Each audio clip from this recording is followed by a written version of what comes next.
I'm Roy Lee Lindsay with the North Carolina Pork Council, and I want everyone to remember, bacon makes everything better.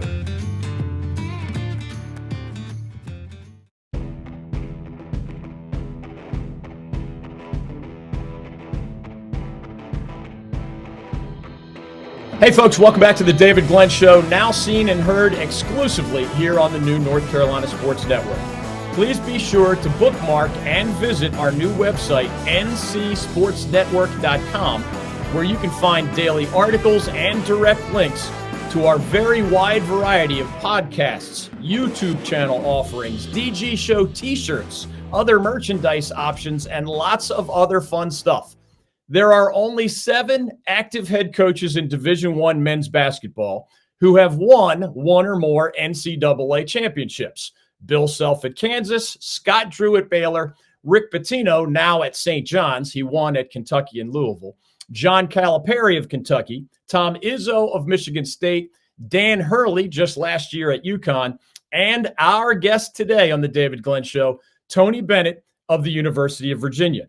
Like Dabo Swinney of Clemson and many of our other high-profile guests, both here in North Carolina and beyond, Tony Bennett has fascinated me, and based on the feedback I've received from so many of our viewers and listeners and readers on our various statewide or ACC-wide platforms over these last 15 years or so, he has impressed many of you as well, both for reasons related to his sport and his coaching, of course, but also for reasons way beyond the between-the-lines confines of football or basketball or any other sport. For example, Tony Bennett's 5 pillars of UVA basketball actually have biblical roots, not something you hear about often in major college athletics. Those pillars, which he adopted from his father, Dick Bennett, who was his college coach at Wisconsin Green Bay way back in the late 1980s and early 1990s, are humility, passion, unity, servanthood, and thankfulness. And Tony has elaborated on many of those guiding principles during his dozens of visits here on our show and in other public settings over the years. When he talked about the educating young men aspect of his job, nobody who pays attention to this stuff rolls their eyes, as many justifiably do in other college sports contexts these days. One unforgettable and almost unbelievable aspect of Tony Bennett's story at UVA, and we'll get into it in our conversation with him today, is that his program experienced an unprecedented low in the 2018 NCAA Tournament when the Cavaliers, who at the time had a 31-2 record and had captured the ACC's regular season title, meaning first place in the conference standings, and the ACC Tournament title, those Cavaliers at 31-2 became the first number 1 seed in the history of March Madness, which dates to the 1930s, to lose to a number 1 seed, in that case, UMBC. With many of those same players, of course, Tony Bennett and the Cavaliers turned around and won the 2019 national championship. Before Tony Bennett, UVA had never won the NCAA title in men's hoops. Now the Cavs have won. Before Tony Bennett, UVA had won only a single ACC basketball title way back in 1976. Under Bennett, the Cavs have won 2 more in 2014 and 2018. They also have those 6 first-place finishes in the ACC, counting ties, just in the last 10 seasons. And how's this for good company? Only 4 coaches have won the ACC Coach of the Year honor 4 or more times. Their names? Dean Smith, Mike Krzyzewski, and Tony Bennett. Only 3 coaches have had 10 or more consecutive seasons with winning records in ACC games, meaning just conference play. Their names? Dean Smith, Mike Krzyzewski, and Tony Bennett. TB has won the National Coach of the Year honor 3 times, in 2007 while at Washington State, and in 2015 and 2018, of course, while at UVA. It's easy to forget, but Tony Bennett was actually a standout player too. He actually still to this day ranks first in NCAA history for career three-point shooting accuracy at 49.7%. And back in the mid-1990s, he spent 3 seasons with the Charlotte Hornets in the NBA, mainly as Muggsy Bogues' backup point guard. Okay, as we welcome Tony Bennett, back to the David Glenn Show. One quick reminder. Our good friends at Sport Clips have more than a dozen of their 70-plus statewide locations in the Charlotte area and another dozen plus in the Triangle area. As a longtime Sport Clips customer myself, I highly recommend the relaxing MVP option with the tingly shampoo, the barbershop-style hot towel treatment, and an awesome neck and shoulder rub that'll let you walk out that door feeling like a new person. In recent years, even I have also figured out how easy it is to get in line while online at Sport Clips. Here's what I mean. You go to sportclips.com/check-in, enter your city or zip code, and select your preferred store. As you check in, you get an approximate time for your haircut, and that way you can head to the store at the smartest possible time. Sometimes they want you right away. Remember, in any event, all Sport Clips welcome walk-ins, and they don't even take appointments, but online check-in saves you time by allowing you to secure your spot in the lineup even before you arrive at the store. It's that easy, that efficient, that awesome.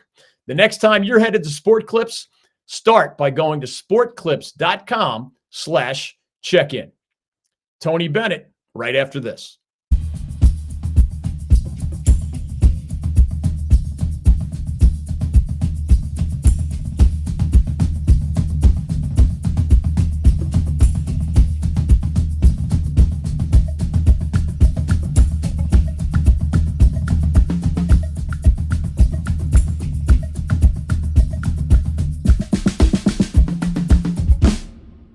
In sports, we talk a lot about impact players who make a positive difference. When it comes to our state's economy, the North Carolina pork industry is a true MVP. Each year, the pork industry plays an important role in supporting rural communities across our state. It contributes more than $10 billion a year to the North Carolina economy and supports more than 44,000 jobs. Learn more about their positive impact at ncpork.org. The North Carolina Pork Council, the foundational partner of the North Carolina Sports Network. Okay, without further ado, we welcome our featured guest of the week. He is one of our all-time favorites, and he happens to be bringing his team here to the state of North Carolina this week. He is one of only 7 active head coaches with an NCAA Championship on his resume. He joins legendary Duke coach Mike Krzyzewski and legendary UNC coach Dean Smith as the only coaches ever to post 10 or more consecutive seasons with winning records in ACC games, meaning conference play. And of course, he has led Virginia to 6 first-place ACC finishes just in the last 10 years. He is now in his 15th season as the head coach of the Cavaliers. Tony Bennett, welcome back to the David Glenn Show for probably the 50th time. And welcome to the new North Carolina Sports Network for the first time. How are you, Coach? It's always good to be with you, David. 15 years ago, I think on Radio Row, I was doing at the ACC Media Day, the first time I met you, and I thought, what is going on with this guy? I've loved getting to know you over the years and certainly have respected, the job you do and always appreciative of the time we get. So good to be with you. Well, thank you, Coach. That is really kind of you to say, and right back at you, of course. Since you are bringing your team to Charlotte this week, I am hoping that you will revisit a story from the Queen City from about 30 years ago that, to me, is at least as good as your team's 2019 NCAA title at UVA. You were playing for the NBA's Charlotte Hornets at the time, attending a nearby church, and you encountered the lovely Laurel Purcel for the first time. What about Laurel originally inspired you to ask some other church members about her, and then remind us, how did things go from there? So there must be a God if this young lady is at the church I'm at. No, it was a funny story. David Chadwick, who was the pastor at Forest Hill at the time and played for Dean Smith at North Carolina, I got to know him. It was my rookie year and with the Hornets, and got to know his family and just had gone to church and just was really loved him. And the youth pastor said, "Hey, would you come and speak to our youth group?" It was like my last day of being there after my rookie year, and I was heading to Wisconsin for the summer. Well, ironically, that was Laurel's first day as the assistant youth director, and we just met, but I remember I shared to the group, and she was handing out bulletins, and I remember going up and asking Pastor Chadwick, hey, who's the new young lady? And found out she went to LSU and all that. So that was my first thing, and I was very grateful and thankful for that. Okay, one more quick thing involving your wife, Laurel. During your 3 seasons as the head coach at Washington State, you turned down job offers or at least inquiries from schools as prominent as Indiana and LSU and others. As legend has it, and if this scene were portrayed in a movie, Coach, you also were about to place a call in March 2009 to say no to UVA's athletic director at the time, Craig Littlepage. But your wife, Laurel, according to the legend, stopped you at the last second and suggested you reflect a bit more on that decision. What is your recollection 15 years later of how that very important fork in the road of your life and your career actually unfolded? Yeah, I mean, you've got it. I've obviously shared that before. You know, we're asked as coaches to make these decisions in 48 hours that are career changing. And I can remember talking to Laurel and kind of going through it. We had visited, loved it, and said, this is the place. We both thought that as we left Charlottesville, flying back all the way to the Pacific Northwest. And I just thought about it, and I just had some uneasiness. I said, I think I need to stay. And that was how it happened. I picked up the phone, and she said, hang it up right now. I mean, I literally had probably the 434 area code of Charlotte to Craig dialed, and she said, just hang up. She said, let's pause. If you feel this way after you sleep on it 24 hours, make the call. But you can't go from wanting to take it to not, to back forth. We need to let this rest and just sort of pray about it, think about it. And so that's very true. I know you're a big movie guy, and I can't remember if you and I, over all these years, given my Philadelphia roots, have discussed our mutual appreciation for the Rocky movies and the sequels and the more recent Creed movies that I know your players talk to you about from time to time. Do you still have a poster of Rocky Balboa right there in your UVA office somewhere? And if so, remind us why that movie or that character resonates with you so much. It's probably about 7 feet above my head. I'd turn the screen, but I'd probably disconnect and lose it, and you'd get mad at me, and I can't have that. I've only had that happen once, and I don't want that, because I think, you know, we were wearing the same clothing line, and you said, hey, you're cramping my style. When I said, hey, David, I wear the same suit brand as you, and you said, I'm the only one who's good enough for that, so I don't need you getting mad if I show you this. So, no, I just, growing up, that's just the mentality.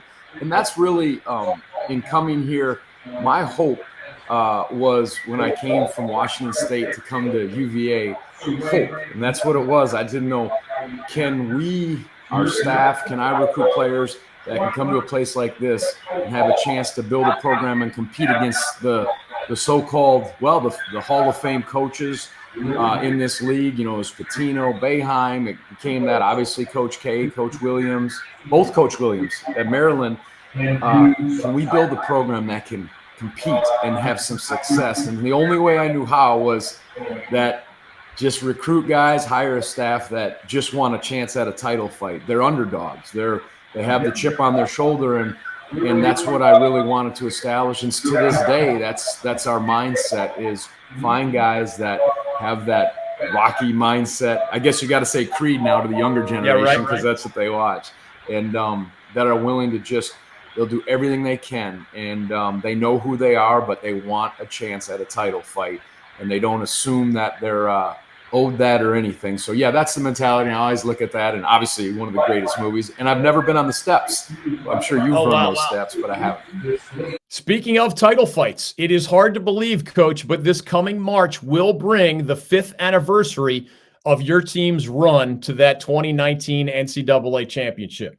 I have always admired your perspective on a lot of things, and you've always been good at kind of turning the page to the next thing, whether the last thing that happened was good or bad. How do you both celebrate and somehow utilize that 2019 title today and moving forward, but also, of course, make sure you and your players remain focused on today and the present and the near future?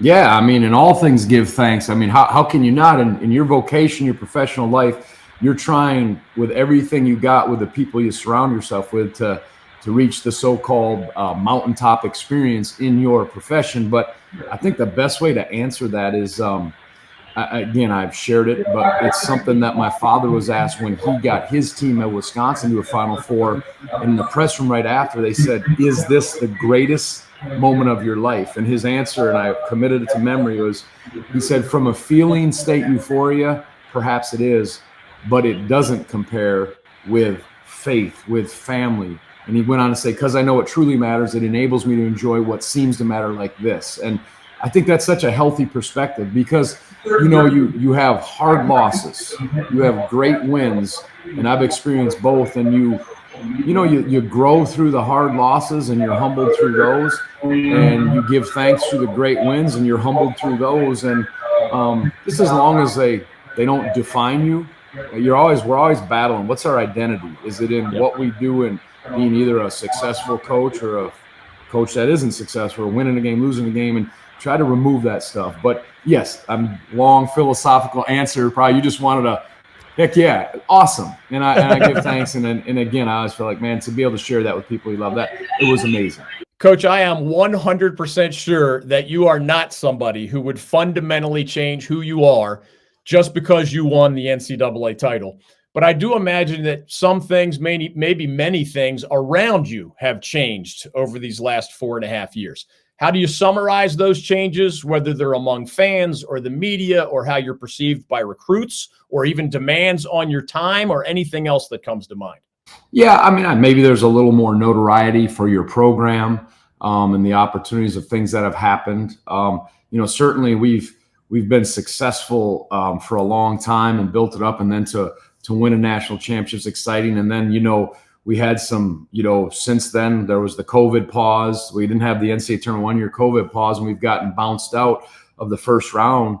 And that's certainly been challenging. So you got to battle with that stuff. And so, when you've tasted it, you want to desperately get back to that from a professional standpoint. So that, hard to maintain and sustain. And so much of our, there's the body of work of the regular season, and then pretty much everything now is so geared towards postseason NCAA tournament play. And so, trying to earn that right to get there and then see if you can advance again. So again, some of the frustrations have been not being able to either get out of the first round with heartbreaking losses or things like that. But that's part of, all right, it's a challenge every year. You kind of begin again, so to speak. But there's definitely notoriety because, like you said, we've won 6 of the last 10 or 11 regular season championships, and then some couple of the ACC tournaments.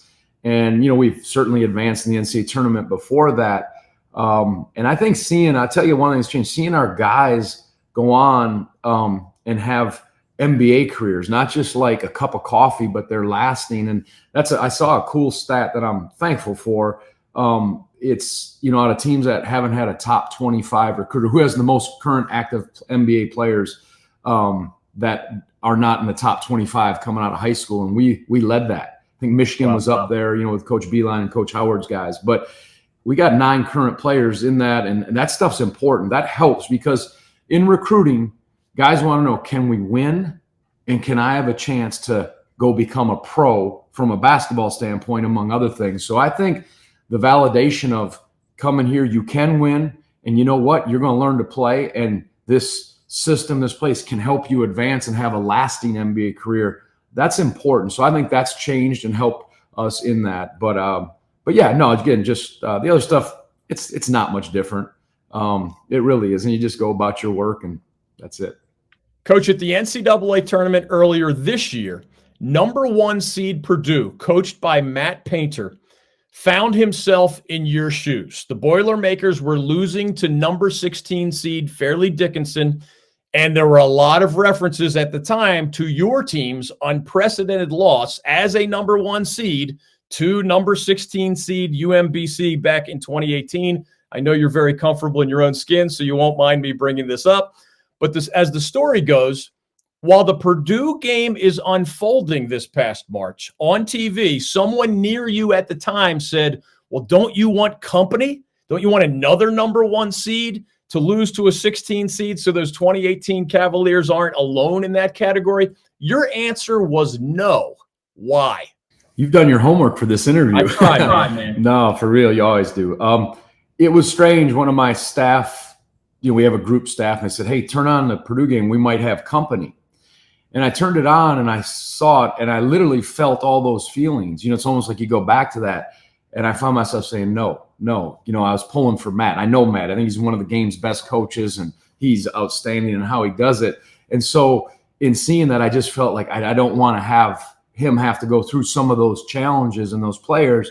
But ultimately, I know, obviously that was probably part of our story and maybe necessary for us to, don't know if we would have won the championship the next year, and who knows what's in store for him. But it was just that feeling of, I know how the outside world looks at you, the things you feel that you battle through and your players have to go through. And again, it is just a game, but that was the thought of it. And, with the transfer portal now, immediate eligibility with name, image, and likeness, whether you see more of those or not, I mean, the games are getting closer. The line of disparity is teams can kind of add pieces to their team, and it's hard in this. And it's, they've experienced that. They've lost some early ones, but it doesn't take away from the quality of what he's done over the years. Remarkable.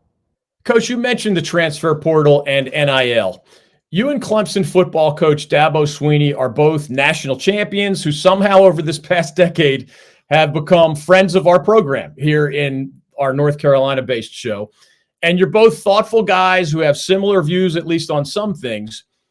As you probably know, Dabo has largely resisted the transfer portal. And right now he's having by far his roughest season in more than a decade as the head coach of the football Tigers. Meanwhile, Florida State football coach Mike Norvell, who was really struggling in Tallahassee just 2 years ago, has absolutely embraced the transfer portal. He's 9-0 with the Seminoles. He may be on his way to the ACC title and a trip to the college football playoff. At times this season, Coach, 15 of the Seminoles' 22 starters on offense and defense have been major college transfers. Now, I know football and basketball are different, and I know you have 4 incoming basketball transfers this year at UVA, but you also lost not just some guys at the end of the bench. We were used to those transfers, but your starting center, Caden Shedrick, is now at Texas because of the transfer portal. Do you believe, bottom line question, that you can still win at the highest level, the old-fashioned way, by signing mostly high school players, helping them develop, and cultivating all of those various relationships together over a multi-year period? I think, everyone is in experimental mode, if I'd say it. Like, no one has the exact answer. I mean, if you're going to, really go all transfers, and some programs have done that with the grad transfer. Basketball is different than football just because of the numbers. That's why I think there's maybe more parity in it, although it's starting to be that way for football. But, if you're going to go all transfers, now with name, image, and likeness, there's certain things that come into play. You can do it. That's a way to do it. The beauty of our sport is when you're the head coach, you get to choose how you do it. I don't think you can stick your head in the sand and say, I'm not going to make adjustments. I'm not going to change. You have to look at the times, hold certain things dear that are, whether you want to call them your rocks, your non-negotiables, how we're going to do. We use the word double down on what we believe are the things that matter. I've got some words behind me on the wall, but I think it has to make sense. And yes, when you have continuity and you can build it, that's how we've done it. I had to do that at Washington State. That's how I did it when I came here.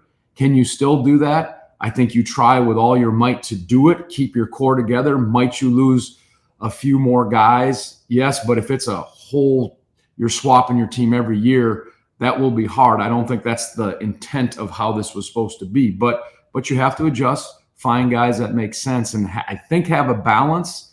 And, again, sometimes – I wish that wasn't the one-time transfer. I wish, guys had to stay. You mentioned Caden Shedrick. Caden gave everything he could while the time he was here. And, I wish all the guys that have transferred from our program, I wish none of them would have. I really do. I wish they would have just stayed and you go through hard stuff, but that's where the good lessons are. But for him and for others, they thought at the time it was the best situation. You have to just honor that and wish them well, and then build your team and be, into what you're doing. So again, a long answer to a long question.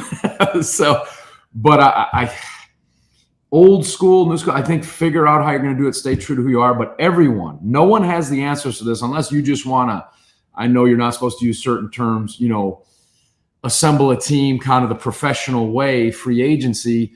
But everyone's trying to figure out what is the best way. And, you look at the Final Four, the older teams. You look at some teams that, have bigger NIL collectives, that stuff's real. So you try to figure it out, but continuity, building it, hopefully that wins out. And here I am with one returning starter this year as we enter in, but we'll see. Okay, Coach, we'll get you out of here with this. You are headed, as I mentioned, to Charlotte this week. Your 1-0 Cavaliers will take on the 1-0 Florida Gators at Spectrum Center as part of something called the Hall of Fame series. For fans who don't know, this is being hosted in 5 different cities: Las Vegas last week, Charlotte this week, and then there'll be more games in Toronto and San Antonio and Phoenix in December. Also in Charlotte this week, by the way, Liberty takes on the Charlotte 49ers, and Virginia Tech of the ACC takes on the South Carolina Gamecocks. With your trip to the Queen City in mind, Coach, ACC basketball fans do know a lot about your senior star, Reese Beekman, a little about your returnees like an Isaac McNeely or a Ryan Dunn, but 4 of your top 10 guys are major college transfers. What else can you share with us about this UVA team and how you describe your goals, ACC title, bigger things or otherwise, for this underway season? Yeah, no, I like that the core of our team are first and second year guys. So the goal will be to retain and keep the core of them together and build and add pieces. That I still think is the way.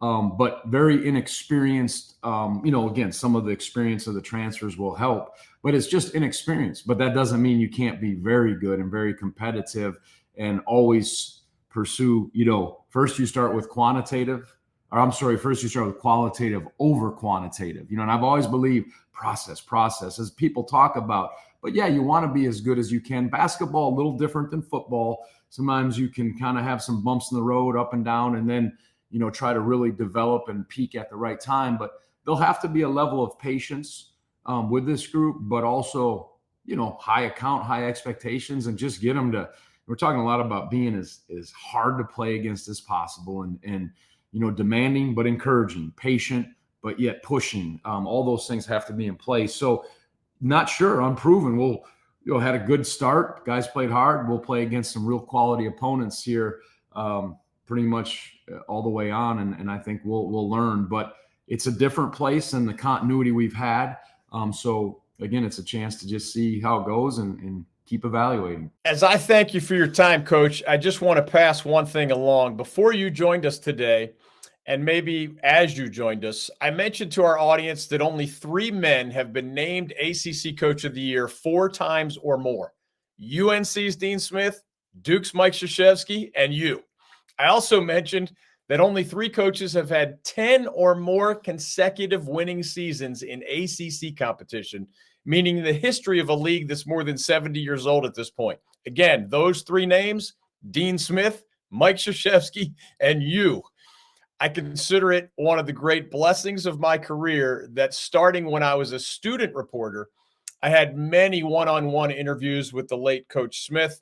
And for 35 or so years running now, even into his retirement, I've had dozens of one-on-one interviews with Coach K. So similarly, your repeated one-on-one visits with me on our various platforms over these last 15 years are another thing that I really appreciate and truly cherish. So I thank you for that. Awesome. All right. Then he says something, and then I say that's 15th year. You already have me saying that's 15th year of Virginia basketball coach Tony Bennett. Yeah. Just make sure you catch that one flub where I started a sentence earlier today. I did. And then I had to stop. Just make sure that doesn't end up in there. Nope. That's the beautiful thing about this. I had to go through every single bit of it. Thanks, man. There we go. You want to tackle MJ Morris tomorrow, or what do you want to do? Well, we can do it right now if you want to. We're still recording. I'll try to do it. And basically, just so I have it clear in my head, it's the pitch to me during the Big Four aspect, right? Yeah. Okay. You're just talking. You're doing your part of the just of the NC State Wake Forest game.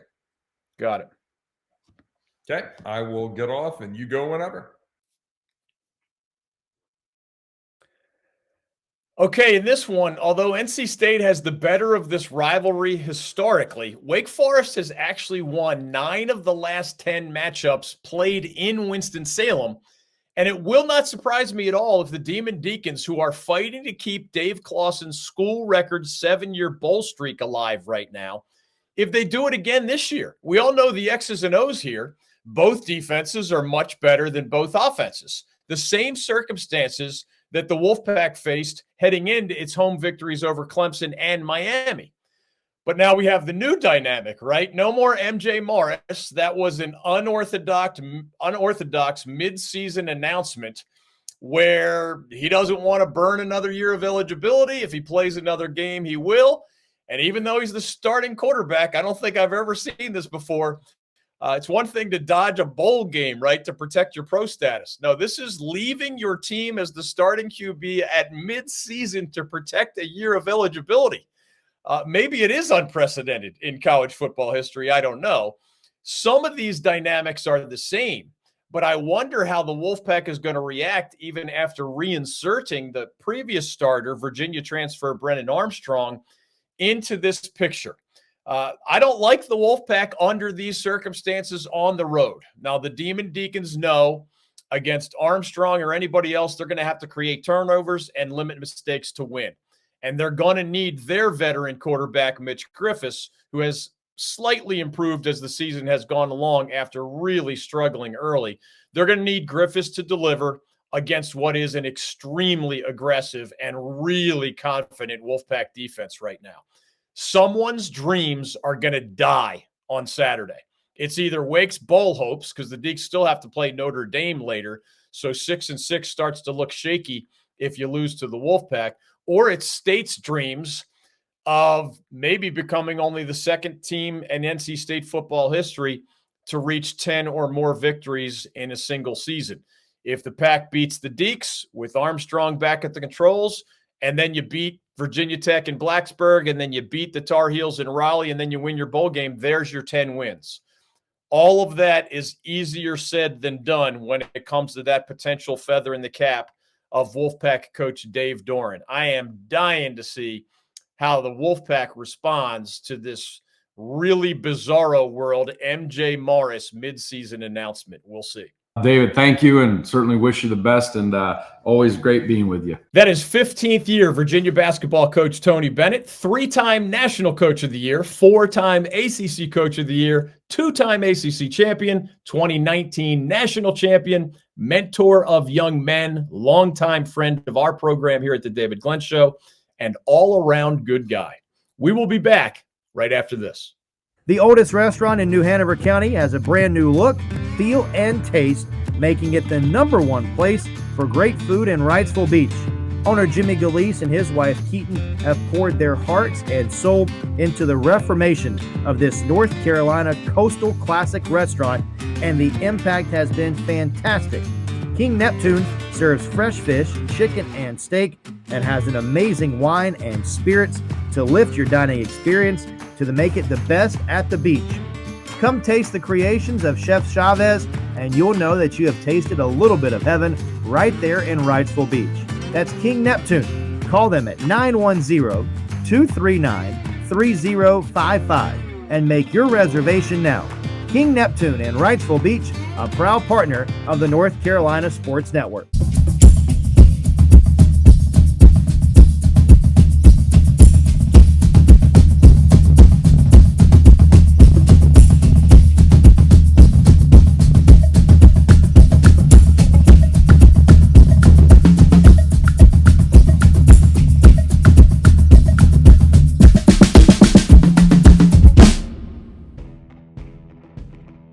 Okay, that'll do it for today's edition of the program. One last thing, our weekly reminder, please subscribe to our official YouTube channel, Instagram, and Twitter accounts here at the North Carolina Sports Network. Remember, our social media handle is at the NC Sports Net, at THENC Sports Net. I, of course, am still on Twitter at David Glenn Show.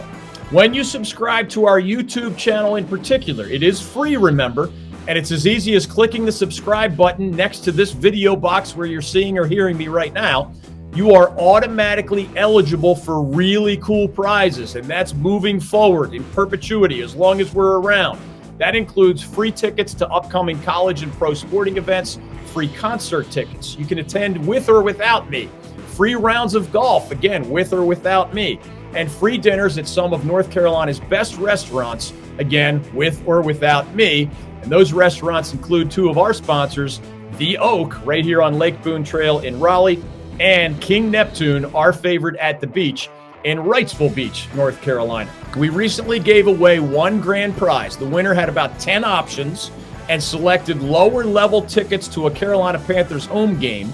There are lots of sub prizes as well when we hit various thresholds. We're going to continue to randomly draw more winners when we hit, for example, 1,000 subscribers. I think we're almost at 900 as I speak. So that threshold is just around the corner. We've got to 900 in just a couple of months of full-time college sports and pro sports coverage here at the new North Carolina Sports Network. So we ask you to help us get to 1,000 here in the near future. Please subscribe if you haven't done so already.